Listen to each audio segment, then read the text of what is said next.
Lumubog ang ilang bahay sa ilang bahagi ng Iligan matapos ang paghagupit ng bagyong Basyang. Kahit ang mga evacuation centers sa Surigao del Sur ay pinasok ng baha. Yan ang ulat ni Floyd Brenz.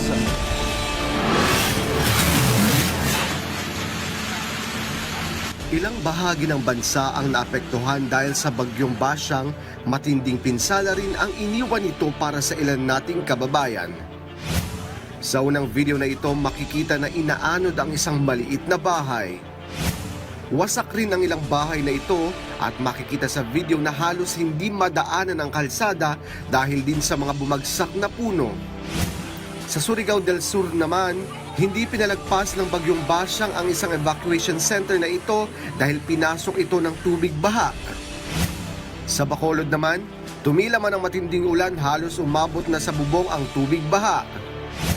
Makikita sa video na nagmistulang ilog ang isang kalsada dahil sa matinding pag-ulan bunsod ng bagyong Basyang. Sa Iligan City, tinangay ang ilang sasakyan dahil sa pagragasa ng ulan dulot pa rin ng bagyong Basyang.